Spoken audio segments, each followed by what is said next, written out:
nonton siaran TVRI Bengkulu, segala informasi teraktual ada di Berendo. TVRI Bengkulu, media pemersatu bangsa, media pemersatu bangsa. Assalamualaikum warahmatullahi wabarakatuh. Selamat sore pemirsa TVRI dimanapun Anda berada. Senang rasanya bisa berjumpa kembali dengan Anda di Berendo edisi Selasa 8 Oktober 2024 bersama saya Mikrom Utama yang akan memandu Anda selama 1 jam ke depan. Nah, pemirsa TVRI, sebagai salah satu negara dengan mayoritas penduduk Islam terbesar di dunia, tentunya kehadiran kitab suci Al-Quran menjadi suatu hal yang sangat fundamental. Namun, banyak di antara masyarakat kita yang saat ini masih terhantam dengan kesulitan untuk mengakses kitab suci Al-Quran, baik itu sebagai pedoman hidup maupun sebagai alat untuk mempertajam literasi keagamaan.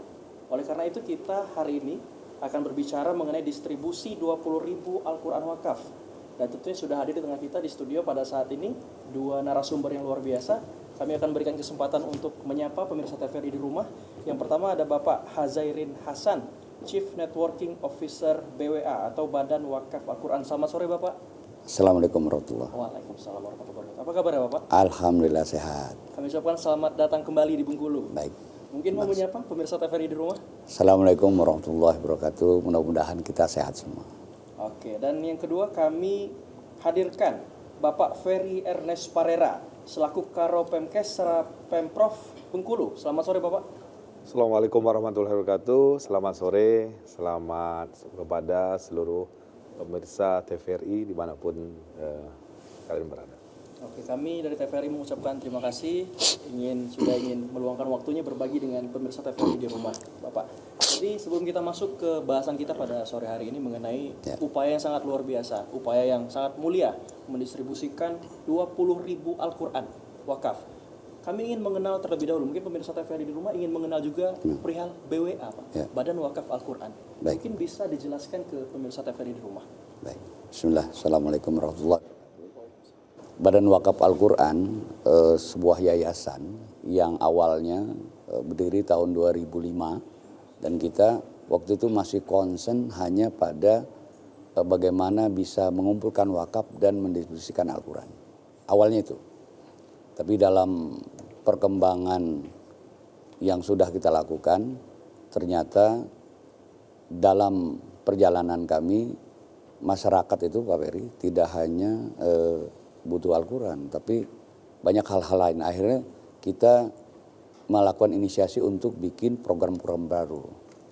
Jadi selain Al-Quran, kita juga membuat dalam bahasa Inggrisnya Water Action for People atau wakaf sarana air. Karena ketika kita bagi Quran di beberapa tempat, masyarakat sana bertanya, apakah ada yang lain? Maksudnya apa? Ada tidak air? Kami juga problem air. Akhirnya kami lakukan penelitian dan memang masyarakat Indonesia, 50% masyarakat Indonesia ternyata punya masalah dengan akses air. Jadi jangan bayangkan di kota besar, kalau di berbagai wilayah lain tuh lumayan menjadi PR besar. Contoh yang misalnya di NTT itu ada 21 kabupaten dan kota madya. Itu hanya 2 kabupaten yang relatif aman dari masalah air. Yang 19 Pak Ferry, Allahu a'lam bishawab, masalah besar buat mereka. Kita juga sudah mulai masuk ke sana. Kemudian berikutnya kita juga ketemu ulama-ulama, kiai-kiai yang membutuhkan bantuan sarana dakwah. Akhirnya kita bikin wakaf khusus dakwah. Bisa kapal dakwahnya, bisa motor untuk naik turun perbukitan gitu. Nah berikutnya kita juga ada menginisiasi program wakaf produktif. Bagaimana memproduktifkan wakaf untuk kebaikan umat.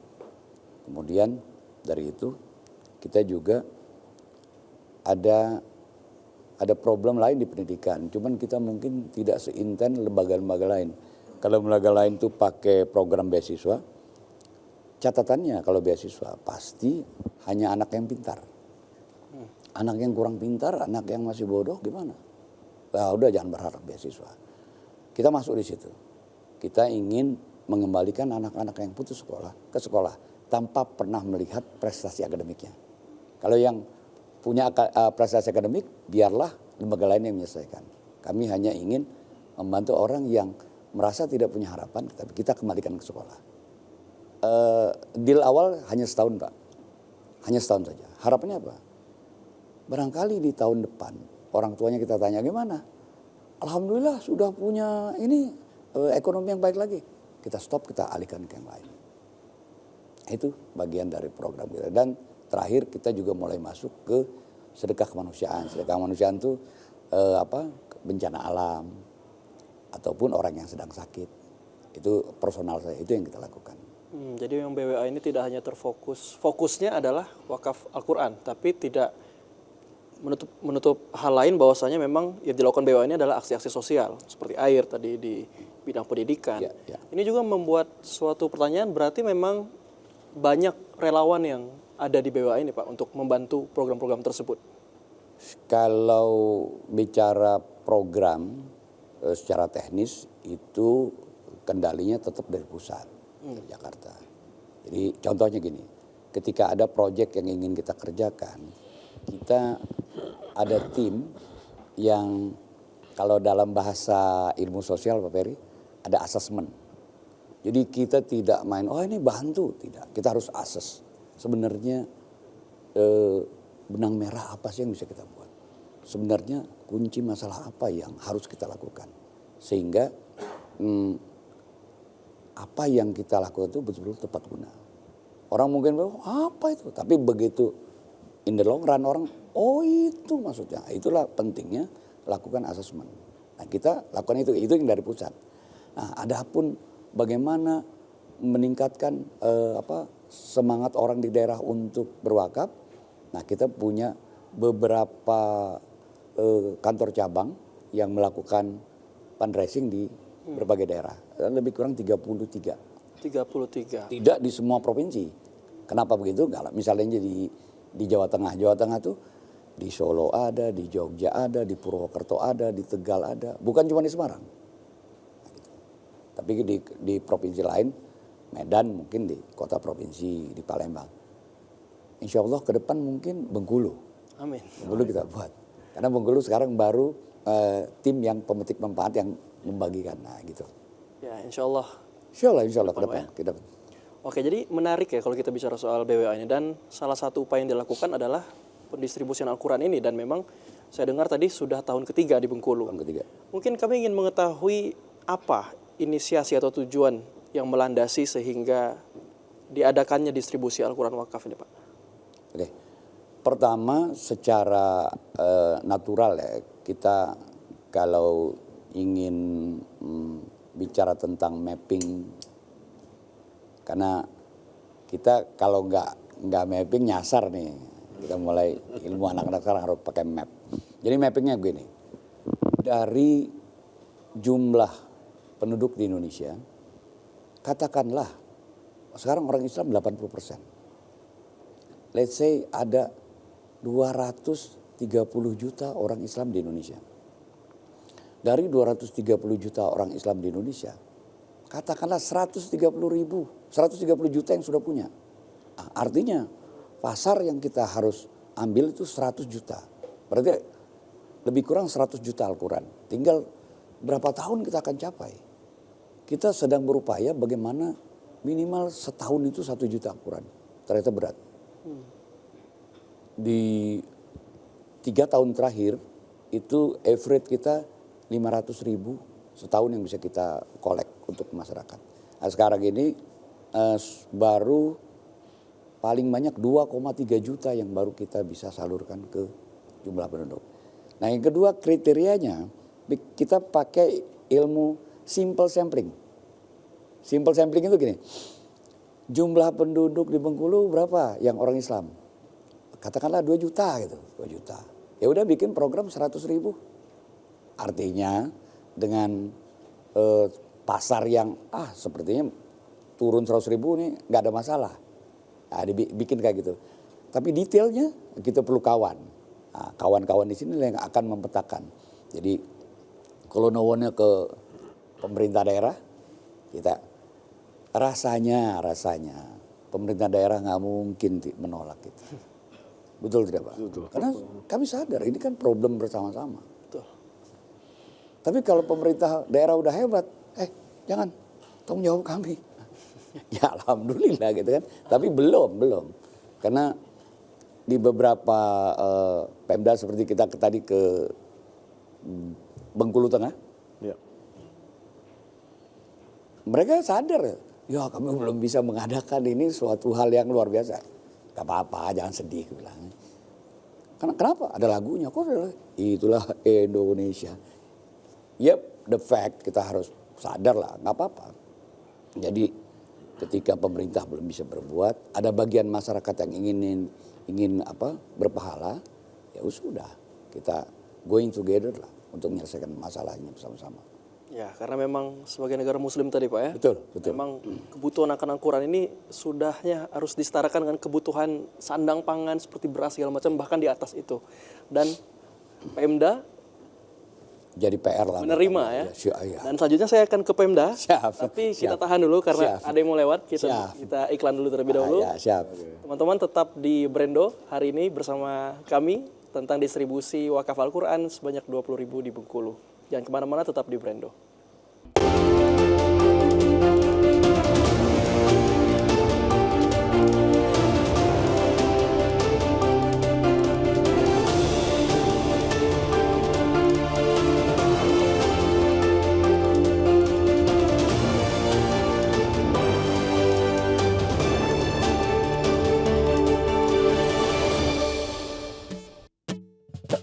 Takkan pudar dalam hatiku rasa cinta yang ada untuk dirimu.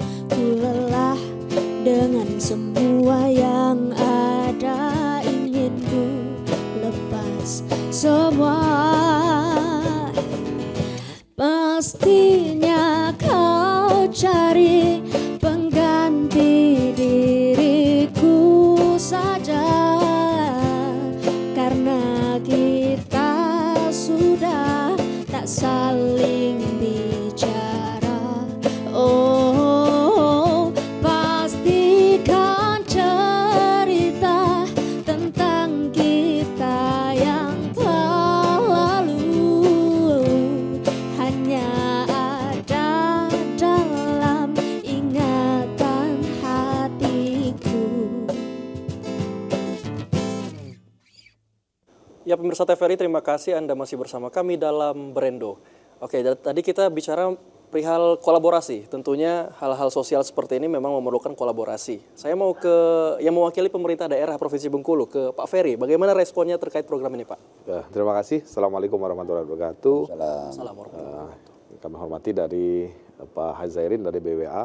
Yang pertama kami dari pemerintah Provinsi Bengkulu atas nama pimpinan tentunya mengucapkan terima kasih dan apresiasi kepada pihak Badan Wakaf Al-Quran yang dari Jakarta kemarin sudah hadir ke Bengkulu dan jauh-jauh hari memang sudah melakukan komunikasi dan koordinasi langsung kepada Pak Gubernur, kemudian kemarin diterima Pak Sekda terakhir kedatangannya dalam rangka untuk menyampaikan wakaf Al-Quran. Ya ini tahun ketiga, tahun ini adalah 20.000 Al-Quran yang disampaikan. Kami atas nama pemerintah tentunya mengucapkan terima kasih dan apresiasi yang tinggi kepada pihak BWA. Dan kita berharap juga bukan saja BWA nanti tapi mungkin lembaga-lembaga lainnya dalam rangka pengembangan umat. Nah, ini dalam rangka pengembangan umat dapat melaksanakan program-program yang kalaupun tidak sama ya paling tidak serupa terkait dengan kegiatan-kegiatan yang dapat meningkatkan tingkat pendidikan, kemudian tingkat keimanan dan tingkat ketakwaan yang ujung-ujungnya adalah bagaimana meningkatkan kesejahteraan dari masyarakat provinsi, terutama di Provinsi Bengkulu. Itu yang kami lihat dan kami menyambut baik kehadiran dari BWA dan sebagaimana pesan Pak Gubernur kita tetap harus memfasilitasi. Jadi kan teman-teman dari Jakarta sudah memfasilitasi mungkin dari pihak yang ingin berwakaf, kemudian menghimpun, kemudian juga menyalurkan. Nah, dalam menyalurkan ini kita ambil bagian. pada saat ini bagian kita memang mungkin tidak besar atau kecilnya tidak akan, tapi kita ambil bagian dalam rangka untuk mempermudah dan memperlancar dalam rangka pendistribusian Al-Quran tersebut. Kita berharap distribusi Al-Quran itu memang dapat tepat sasaran, dapat diterima oleh masyarakat di Provinsi Bengkulu, terutama tahun ini mungkin targetnya 4 kabupaten ya, Bukomoko, Bengkulu Tengah, kemudian Kaur dan Suluma, yang wilayahnya di pedalaman. Sebagaimana kami dapat informasi bahwa tahun yang lalu itu juga dilaporkan ke Lempong Tandai. Lempong Tandai yang masuk pakai molek ya, kayak kereta api mini yang menuju ke lokasi. Kemudian juga ke daerah Sungai Lisai yang mungkin berbatasan di daerah Bukit Barisan sana, berbatasan dengan Provinsi Jambi. Dan alhamdulillah respon masyarakat pada saat itu memang luar biasa. Mereka sangat berterima kasih kepada tim dari BWA dan juga dari pemerintah karena kita memfasilitasi kegiatan tersebut. Dan telah disampaikan juga kemarin, kami melihat bahwa kegiatannya memang bukan itu saja. Jadi banyak hal-hal yang mungkin bisa disampaikan, seperti juga dalam rangka berdakwah. Kemudian menyampaikan informasi dan ilmu-ilmu pengetahuan kepada masyarakat. Kemarin juga kami didatangkan oleh Pak Profesor, yang dibawa ke Pak Profesor, istilah dari Pak Azairin yang diculik Profesor, ya memang ahli dalam rangka untuk meningkatkan sektor pertanian, terutama dari sisi pupuk. Yang kita tahu bahwa pupuk itu ya mahal, kemudian langka dan lain-lainnya. Tetapi dengan metode, dengan apa yang ditemukannya itu dapat pupuk itu murah, kemudian dapat diciptakan sendiri tanpa membeli. Tapi masyarakat diajarkan untuk menciptakan pupuk sendiri yang memang aman untuk tanah, sehat untuk tanah, yang dapat digunakan dan hasilnya juga maksimal. Nah, itu kami lihat program-program yang dibawa itu sangat bermanfaat bagi kita dan kita akan kolaborasikan, dan tentunya sambutan dari pimpinan sangat menyambut baik dan berharap ini terus dilanjutkan di tahun-tahun yang akan datang. Terkait dengan memang peran pemerintah, kalau pemerintah ingin mencetak, karena kita ini kan urusan pemerintah ini kan luas, sangat luas, dan tentunya tidak bisa diselesaikan hanya oleh pemerintah. Tentunya partisipasi, peran serta seluruh elemen masyarakat itu tentunya kami lihat tadi bahwa kita mungkin ada program beasiswa. Kemudian kalau beliau sampaikan, kalau program beasiswa itu hanya untuk anak-anak yang mungkin berprestasi. Tapi kalau tidak berprestasi, yang putus sekolah, yang karena ada keterbatasan biaya dan lain-lainnya, bagaimana? Nah, akhirnya mereka menyampaikan bahwa kami mengambil bagian itu. Jadi kita berharap bahwa menyelesaikan masalah bangsa ini tidak hanya di pemerintah, perlu kolaborasi, perlu kerjasama semua stakeholder yang terkait. Kita semua adalah anak bangsa. Kita ingin Indonesia di tahun emasnya nanti, tahun 2045 memang Indonesia pada masa jayanya. Makanya mulai dari saat sekarang generasi muda yang akan datang harus kita persiapkan, bukan saja ilmu pengetahuannya, tapi iman dan takwanya itu harus kita ingatkan. Karena pengaruh globalisasi, pengaruh teknologi itu sangat berpengaruh. Karena pada saat ini mungkin anak-anak lebih senanglah melihat handphone daripada untuk membaca, mengaji bahasa Al-Quran. Ini bagaimana tim turun, bagaimana bahwa bukan saja menyerahkan Al-Quran ke masyarakat, tetapi ayo kita sama-sama belajar mengaji. Ketika mereka bisa mengaji dengan baik, dengan lancar, kemudian mengerti dan makna apa isi yang dikandung dalam Al-Quran, tentunya semuanya hal terkait dengan kebaikan. Dan terakhirnya adalah diimplementasikan dalam kehidupan sehari-hari. Nah, ketika diimplementasikan kehidupan sehari-hari, insya Allah berjanji kalau memang masyarakat itu bertakwa kepada beliau, pasti mereka akan sejahtera. Itu sudah janji Allah, atau tidak akan memungkiri. Kalau kita bersyukur sejahtera itu tinggal kita mengaktifkannya bagaimana. Itu kami melihat seperti itu, dan kami berharap kolaborasi ini, kerjasama yang baik ini tetap terjalin. Karena kami ingat mungkin ini tahun pertama kami bertemu beliau, tapi di pendahulu kami sudah 2 tahun yang lalu, dan informasi itu kami dapatkan dari beberapa staf kami, dan memang rutin setiap tahun, dan informasinya juga tahun-tahun yang akan datang tetap berkolaborasi. Bagi Pak Zairin ke depan juga kita bukan saja di sektor Al-Quran, mungkin hal-hal yang lain yang bisa kita kembangkan untuk Provinsi Bengkulu ya. Tujuan akhirnya apa? Ya masyarakat Bengkulu itu makmur, maju, sejahtera. Itu saja.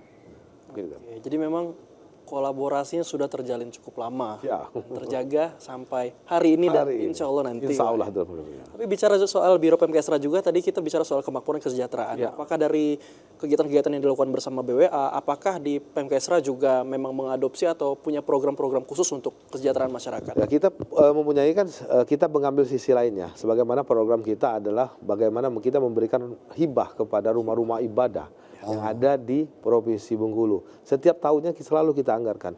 Mulai di Biro Pemkesra, khusus mulai 2021 itu di Biro Pemkesra. Sebelumnya hibah itu kan di bagian atau di Biro Keuangan. Kalau pada saat itu Biro Keuangan atau Badan Pengelolaan Keuangan.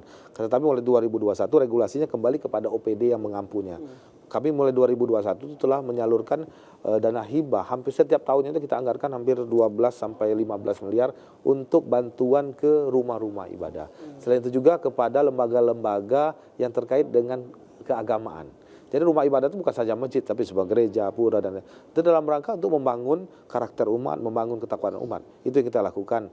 Sampai dengan ini program itu terus berlanjut, kita melalui aplikasi yang kita sudah susun, itu si Pagar Baja, dan insya Allah ini akan terus berlanjut sampai tahun-tahun yang akan datang. Nah ini termasuk untuk tahun 2025, kita sudah menerima calon penerima hibah, sekarang sedang diverifikasi, dan akan segera dibahas melalui mekanisme pembahasan di DPRD, ketika disetujui di Ketuk Palu pada bulan November nanti, insya Allah kita akan segera tetapkan dan mulai Januari, Februari akan kita mulai salurkan kembali. Dan alhamdulillah pada yang tahun ini 2024 target pencairan dana hibah kita sudah mencapai 85%. Jadi tinggal sedikit lagi dana hibah. Memang membangun itu yang disampaikan juga Pak Gubernur di mana-mana tempat beliau berada dan berada di rumah-rumah ibadah menyampaikan bahwa membangun rumah ibadah itu tidak akan selesai. Karena pada hari ini mungkin cukup dengan luas misalnya 10 kali 10. Suatu saat nanti rumah penduduk berkembang, tidak cukup lagi, harus diperluas. Kemudian harus diperindah. Kemudian keramiknya ini model lama harus diganti. Kemudian sejadahnya kurang tebal, ditambah tebal. Kurang menara, ditambah. Pasti membangun rumah ibadah itu selalu hampir setahun. Dan tentunya pemerintah itu hanya bersifat stimulan, bersifat membantu masyarakat. Tentunya tidak hanya kalau selesai semua dengan pemerintah, nanti teman-teman ataupun masyarakat yang ingin beribadah nggak bisa. Nah itulah sarana kita untuk bagaimana membangkitkan niat kepada seluruh masyarakat yang ada. Pemerintah saja membantu, kita yang menggunakan setiap hari masa tidak ingin membantu. Itu nilai itu yang ingin diambil, sehingga pada suatu saatnya nanti memang masyarakat bisa mandiri untuk melakukan kegiatan-kegiatan mereka sendiri. Itu yang kita harapkan. Oke, jadi berkolaborasi untuk kemaslahatan umat ya. Ya, Insya Allah berinilai ibadah. Insya Allah. Juga pekerjaan yang kita lakukan. Nah selanjutnya kita ingin membahas soal lebih detail mengenai distribusi Al-Quran, tapi akan kita lanjutkan setelah break berikut ini. Jangan kemana-mana, tetap di Berendo.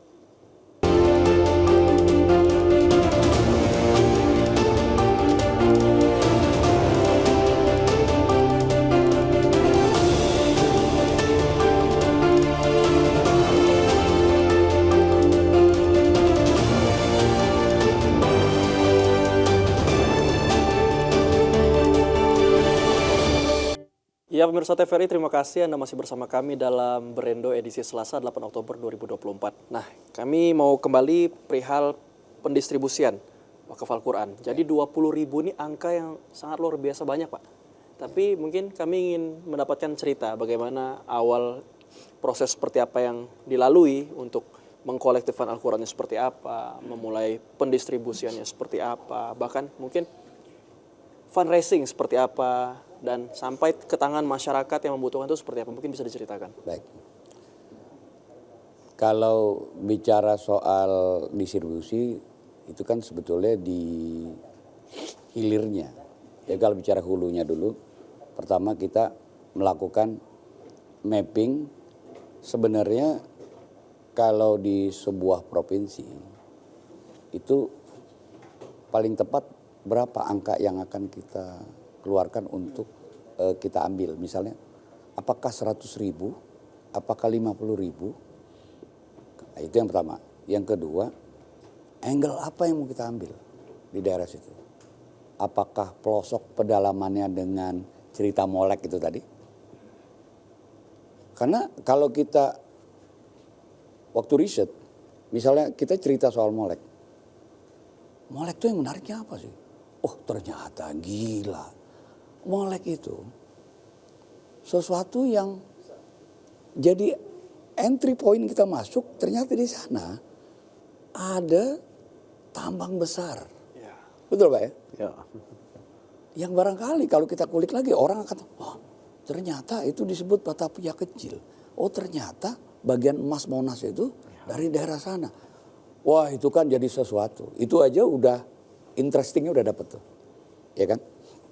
Nah baru kita masuk ke, oke jumlahnya berapa, sebarannya kemana, kita bikinlah kisi-kisi. Kalau yang 20.000 sekarang, sebenarnya kan 100.000, proyek kita 100.000. Tapi karena baru terkumpul 20.000, kalau dulu Pak, yang awal-awal itu, dulu itu proyeknya bukan Bengkulu, proyeknya Sumbaksel. Jadi waktu kami ke Palembang, kita ketemu dengan Pangdam, kita bilang, Pak Pangdam kita mau distribusi Al-Quran, mau bikin proyek. Wah kalau bikin proyek, situ saja, bikin Sumbaksel. Sumbaksel Pak? Iya, ini wilayah Kodam 2. Oh di mana gue bilang? Sumatera Selatan, Bengkulu, Jambi, Lampung, Babel. Wah gue bilang 5 provinsi. Akhirnya kita split 100.000 itu bikin 20.000. Kebagianlah waktu itu 10.000, 10.000, jadi 20.000. Nah tapi sekarang spesifik kita bikin Bengkulu. Nah yang kedua kan yang harus kita lakukan setelah proyek itu naik, kita harus bagaimana melakukan fundraising ke masyarakat. Nah untuk melakukan fundraising ke masyarakat, bagian dari perjalanan yang kita hari ini, kita tape, kita ambil satu-satu, itu kita bikin semenarik mungkin, nanti jadi video pendek ke masyarakat sehingga ketika orang klik proyek kita, oh ada interest untuk membantu. Mudah-mudahan orang-orang Bengkulu yang ada di seluruh dunia, dia ayo bantu kampung saya. Nah, berapa jumlahnya kita tidak pernah pikirkan, karena yang kita pikirkan bagaimana mengupayakan, bagaimana berusaha, lebihnya udah wilayah Allah. Jadi toh Pak Ferry, kita kan tidaklah mungkin begini Pak. Begitu kita ada inisiasi untuk sebuah proyek terus ternyata dapatnya jauh lebih banyak, apa kita tepuk dada? Enggak lah, kita kan cuman sekedar berusaha terus mencari ridho Allah saja. Jadi kalau dapat alhamdulillah, kalau belum ya biasa aja lah udah. Belum mampu berarti tinggal pikirkan lagi gitu kan. Nah setelah itu baru kita cari partner lapang di daerah, dialah yang akan mengkomunikasikan kita, dia bilang kita akan bagi ke daerah sini, nanti kontak sini, daerah sini kontak sini. Oh kalau di Pemda ada Pak Ferry, terus kerja saya gangguin mereka. Pak Ferry bisa bantu apa? Bantu apa ya? Minta 4x4, boleh enggak? Boleh, ini bagian dari kerjasama yang harus dilakukan oleh alhamdulillah dikasih. Lewat Partono, Pak Partono. Timnya beliau lah, akhirnya dapat gitu. Jadi kami menyadari, makanya saya bilang ke kawan-kawan, this a time for collaboration. Karena kalau kita tidak kolaborasi, kita akan sempit karena energi kita. Yang penting semuanya ambil bagian Pak. Harus. Walaupun harus. kecil ambil bagian. Karena as a team kita sadar betul. Kita mau jadi sekrup, mau jadi busi, mau jadi kunci, tutup pentil, apapun kalau nggak ada kurang itu gak hidup permainan ini. Hari ini kalau partnya kita ada musik, terus pemain musik nggak ada yang hilang. Iya. Ngomong ya lebih kurang begitu. Dan memang yang menarik lagi di perjalanan itu pernik-pernik bagaimana kawan-kawan itu melakukan distribusi. Di berbagai daerah lain Pak yang lebih luas perjalanannya, misalnya kita ke Maluku, baik di Ambon atau Maluku Utara atau ke Kei, Maluku Tenggara, itu kami itu punya kawan lain yang biasa kita ajak. Beliau ini orang yang ahli selam Pak. Ahli selam. Ahli selam tapi pre-dive. Jadi dia tidak pakai tabung. Dan dia spear fishing. Oh, iya.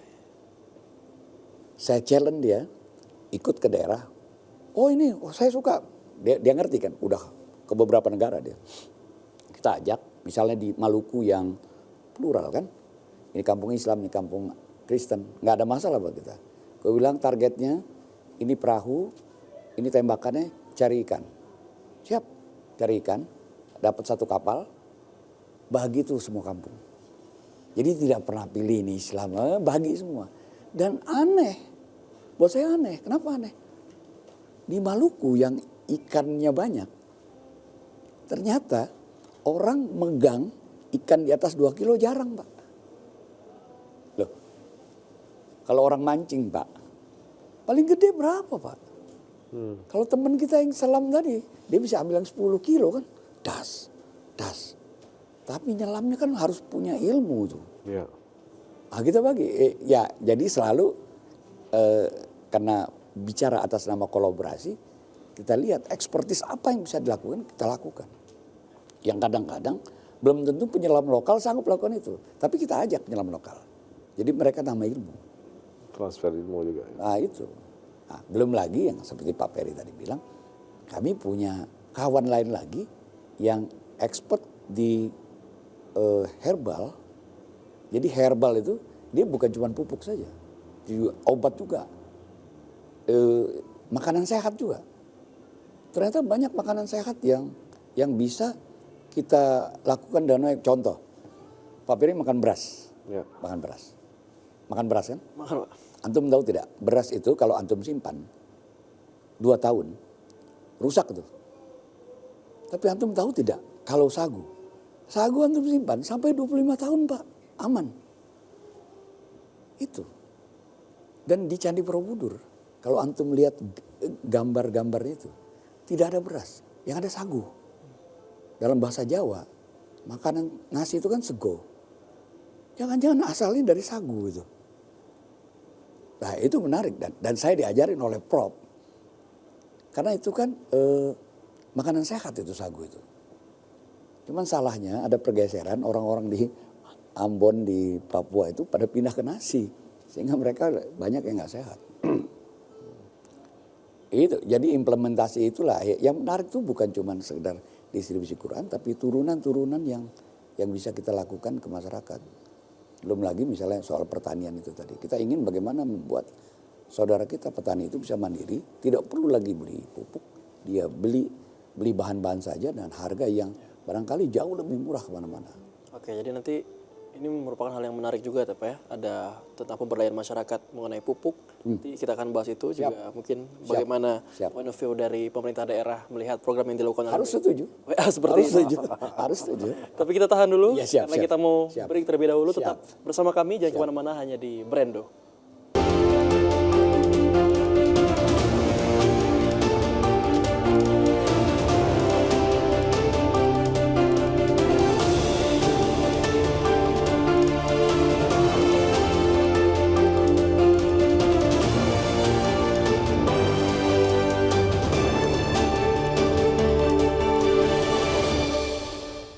Ya pemirsa TVRI, terima kasih Anda masih bersama kami dalam Brendo edisi Selasa 8 Oktober 2024. Nah kita kembali bicara soal upaya-upaya yang dilakukan oleh BWA tadi. Kalau distribusi Al-Qurannya sendiri Pak, ke berapa kabupaten saja ini? Untuk kali ini kita ada 4 kabupaten target kita. Pertama Bengkulu Tengah, Muko-Muko, kemudian Selumar dan Kaur. Ya dan yang menarik ini bukan hanya pembagian Al-Quran, tapi ternyata informasi yang kami dapatkan juga ada semacam upaya pelatihan pupuk Pak ya? Seperti itu, mungkin bisa dijelaskan pemberdayaan masyarakat seperti apa yang dilakukan? Ya, jadi kita lakukan pelatihan pupuk organik cair. Sebenarnya sih bukan pupuk sebenarnya. Sebenarnya yang kita buat ini enzim, Pak. Enzim? Enzim. Tapi ya udahlah gitulah enzim. Karena si penemu formulanya ini orangnya nakal dan saya pernah disiksa sedikit sama beliau. Jadi waktu ketemu pertama dia bilang ini pupuk kita. Di kepala saya yang namanya pupuk organik cair itu salmonella. Salmonella itu ada campuran dari bakteri dari ikan. Oh itu bau Pak. Aku bilang nggak mungkin. Saya dipaksa minum. Nggak mau saya. Negosiasi setelah sejam ngalah saya. Saya minum karena dia agak kurang ajar. Dia bilang, oh takut mati katanya. fine, kurang saya minum. Rupanya niatnya beliau mengatakan bahwa ini enzim ini kalau buat manusia aja sehat, buat hewan yang lain-lain pun terutama tanaman juga pasti berguna. Dan akhirnya saya dalamilah itu, saya belajar sama beliau dan kita praktekkan ke masyarakat. Di Bengkulu pertama kemarin di Padang Serai kita lakukan sudah, kawan-kawan petani kebanyakan yang sawit ya. Ya sawit, sayur kayak gitu. Kita sudah lakukan kemarin sore. Besok tuh di Ulu Kupai. Ulu Kupai. Ulu Kupai. Ya, Ulu Kupai. Ulu Utara. Ya. Oke, mungkin ini saya ingin ke Pak Ferry juga melihat upaya atau jenis-jenis yang dilakukan oleh BWA sendiri seperti apa kira-kira sejauh ini? Nah, kita melihat yang dilakukan kemarin kan ketika mereka beraudiensi ternyata bukan saja untuk distribusi, berarti banyak turunan-turunannya, turunan-turunannya ini yang kita ambil manfaatnya. Karena kami kemarin yang didatangkan memang Pak Profesor yang mungkin yang disampaikan beliau agak sedikit nyeleneh atau apa. Tapi kan kita ilmunya itu. Beliau bukan untuk berjualan. Kan biasanya kan orang menemukan sesuatu diciptakan untuk dijual, kira-kira untungnya. Mereka ingin berbagi kepada masyarakat supaya mereka bisa menciptakan pupuk organik cair sendiri. Sehingga mereka bisa memproduksi sendiri dan kemudian minimal untuk kebutuhan keluarga dan lahan pekarangan tanaman mereka, perkebunan mereka. Nah, minimal untuk itu juga.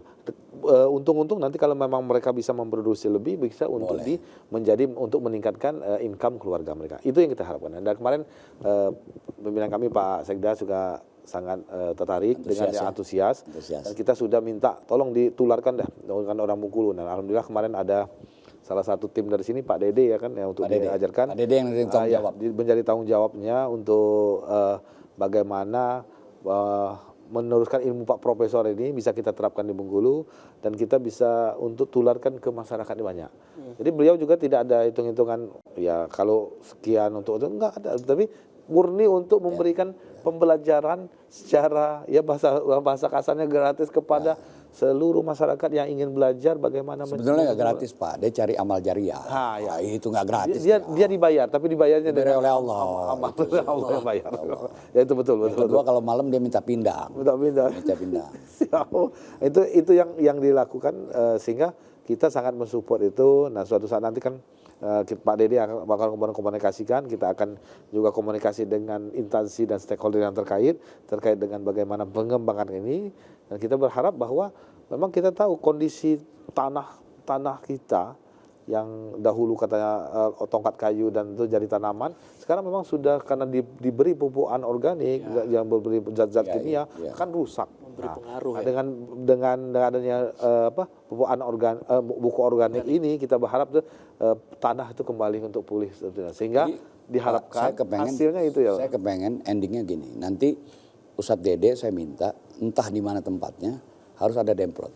Ya. Ada demplot, silahkan ditanam di situ, dia uji lab di situ, nanti saya minta laporkan ke Antum dan ke Sekda. Ya.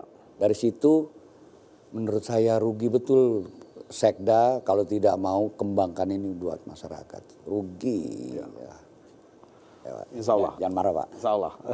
Luar biasa. Karena kalau untuk saya sudah menawarkan, saya punya pekarangan sedikit rumah ibu saya di belakang. Monggo. Itu pot-pot itu ya coba kita teteskan. Selama ini demplot. Jadi kita berharap ya tanaman pekarangan yang dilakukan oleh masyarakat paling tidak untuk bisa mencukupi untuk kehidupan sehari-hari mereka itu lebih bagus. Ya. Sekarang kan sudah banyak ya gerakan untuk menanam tanaman di rumah, termasuk itu program Pak Gubernur bagaimana masyarakat bentuk menanam tanaman kebutuhan sehari-hari bisa di rumah seperti kangkung, kemudian bayam bisa dimasukkan, kemudian ada juga kacang panjang, seperti tomat, karena itu kan cabai, itu kan bisa ditanam di pekarangan dengan mudah kan. Dan kedua yang penting lagi selain itu, nanti kita akan lebih serius dengan Ustadz Dede, kita akan ajarkan bagaimana menyelesaikan masalah stunting karena kita punya formulanya. Dan stunting ini cukup diselesaikan dengan Moringa aloe vera. Ngerti nggak Moringa aloe vera? Aloe vera. Moringa aloe vera, moringa. Moringa tuh bahasa dusunnya kelor. Kelor, daun kelor. Kalau saya daun bilang kelor. kelor pasti paham. Tapi kalau saya pakai bahasa Latin pasti pusing. Kecuali kalau ente biologi pasti paham. Oh itu maksudnya. Itu kita akan ajarkan beliau dan insya Allah ini bisa menyehatkan masyarakat. Ya. Saya yakin kalau ini terapkan tingkat stunting akan jauh turun. Insya Allah, insya Allah. Jadi memang menerapkan upaya keberlanjutan ya, sehingga masyarakat itu bisa memproduksi sendiri. Jadi memang hal-hal seperti ini juga memang diajarkan dari sekolah dasar bahkan mungkin ya. Kita menanam tanaman obat keluarga mungkin kalau kita kenal dulu. Dan berusaha diimplementasikan dalam skala luas ya. Kalau melihat upaya-upaya seperti ini pasti dihadapkan dengan tantangan ya Pak. Oke, ada Mungkin tantangannya. seperti apa tantangan yang Jadi dihadapi? tantangannya tuh kita kalau jor-joran bikin pasti ada yang tidak senang, pasti ada kartel yang terganggu. Siap. Tapi kalau kita bergandeng dengan pemerintah, biarlah pemerintah yang berantem sama kartel itu. Pemerintah yang menjaga, Pemerintah Pak, yang jaga lah gitu. Nah artinya kan sebenarnya kalau kelompok tani yang buat, itu kan buat kalangan terbatas.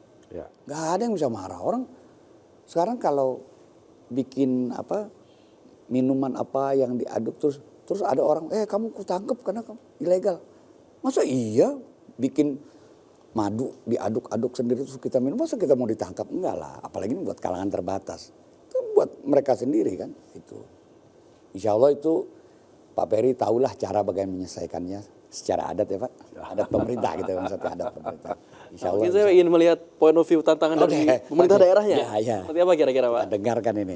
Jadi kalau kita melihat yang disampaikan, memang kalau pemerintah kan ada beberapa regulasi-regulasi yang kadang-kadang terbentur dengan regulasi. Akan tetapi kita lebih kepada pemberdayaan masyarakat. Betul. Jadi kalau masyarakat itu bisa melaksanakan sendiri di rumahnya sendiri, minimal tadi yang kami sampaikan, mereka bisa menciptakannya sendiri untuk kebutuhan sendiri. Jadi itu bisa mengurangi untuk pengeluaran keluarga dan dapat menambah income. Nah itu kita harapkan. Seperti contoh saja, mungkin di keluarga kami, di ibu saya tuh kecangkang telur itu yang habis kita itu nggak dibuang, dia kumpulin, dia masukin di dalam di tempat kayak di penampungan, nanti kan ada keluar cairan, jadi sampah-sampah itu keluar cairan, kemudian ditambah dengan kotoran hewan, kemudian itu menjadi untuk media tanam, jadi dia tidak ada pakai pupuk-pupuk yang sifatnya anorganik, tidak ada pakai NPK, itu saja dipakainya.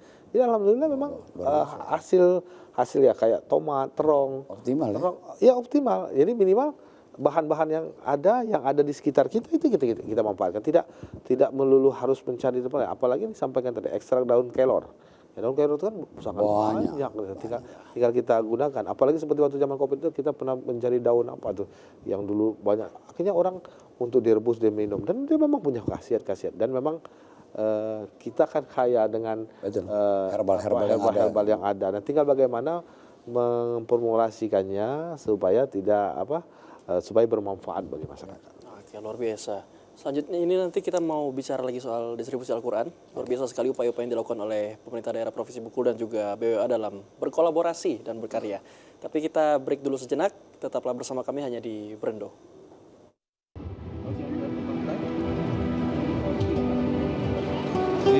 Zira seneng kan?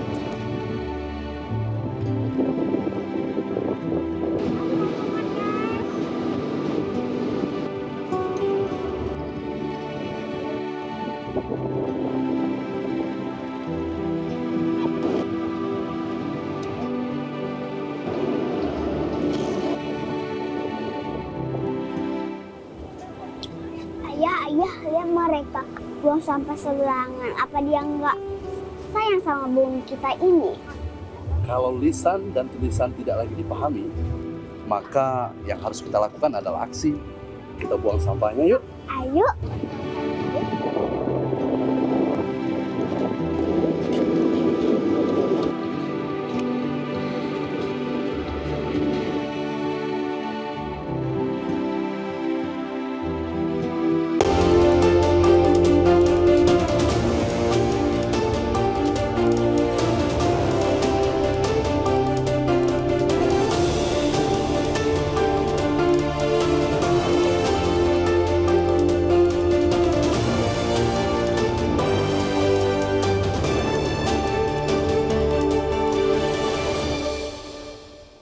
Ya, pemirsa TVRI Bengkulu, terima kasih Anda masih bersama kami dalam Berendo. Oke, tadi kita bicara sudah cukup lama ya, tak terasa kita sudah berada di segmen akhir. Mungkin kita melihat bahwasannya upaya-upaya yang dilakukan oleh BWA ini adalah upaya yang kontinuitas, sudah dilakukan ini tahun ketiga. Ya. Tapi ke depannya, saya mau ke Pak Zairin dulu mengenai program ini, apakah bagaimana melihat program ini ke depannya? Seperti apa kira-kira? Ya, tadi saya bilang tadi bahwa kita yakin bahwa apa yang kita lakukan ini walaupun kecil, walaupun sedikit, selama kita konsisten, insya Allah akan bermanfaat buat masyarakat. Itu yang pertama. Yang kedua, kita tidak akan pernah berhenti untuk melakukan kolaborasi dengan banyak pihak. Karena yang kita punya belum tentu orang lain punya. Kalau kita bisa punya sama-sama, bisa kolaborasi, insya Allah keberagaman ini manfaatnya kembali ke masyarakat lagi. Nah, yang ketiga memang melakukan program yang distant itu tidak energi itu memang harus banyak. Makanya barangkali ke depan kalau saya mungkin lebih membuka jalan saja. Nanti saya ingin teman-teman di daerah, kalau sekarang kita baru bikin 2 kelas, saya kepingin mungkin dapat lipuran dari kawan-kawan tahun depan sudah kedengaran bahwa tiap bulan ada 2 kelas misalnya. Berarti kan ada, bayangkan kalau masing-masing kelas itu ada 100. Berapa ribu orang yang bisa belajar dan berapa ribu orang bisa mengoptimalkan. Paling tidak pahala buat Prof mengalir, saya kebagian sedikit ya. Lebih kurang begitulah. Oke, kalau dari mewakili pemerintah daerah sendiri, bagaimana memposisikan pemerintah daerah ke depan dalam program ini? Terkait program ini, pertama kami berharap bahwa program ini terus berlanjut. Berlanjut di tahun-tahun berikutnya beserta turunan-turunannya. Tidak saja hanya wakaf Al-Quran tapi beserta turunan-turunannya. Dan terkait dengan wakaf Al-Quran, kami juga berpesan kepada seluruh masyarakat, terutama yang menerima wakaf Al-Quran dari BWA ini maupun dari wakaf-wakaf dari lembaga-lembaga lain. Kita berharap bahwa itu untuk dimanfaatkan dengan baik. Karena kita juga program pemerintah bagaimana memberantas baca tulis Al-Quran. Itu yang penting juga. Jadi literasi untuk membaca Al-Quran, karena yang kita harapkan itu bukan saja nanti pertama memang awal adalah bisa membaca, kemudian menulis, dan terakhir bisa memahami, mengerti arti, memahami, dan terakhir mengimplementasikan dalam kehidupan sehari-hari. Itu kita harapkan sehingga masyarakat dapat kita dapat memberikan pendidikan keagamaan yang baik untuk masyarakat. Kemudian yang berikutnya kita berharap juga kepada para wakil yang lain, mungkin ini program ini sangat baik, kami sambil menghimbau selaku pemerintah sangat baik, kemudian jangan ragu dengan PT BWA karena buktinya sudah ada, sudah nyata. Jadi kan memang orang itu ingin memberikan, ada bukti nggak?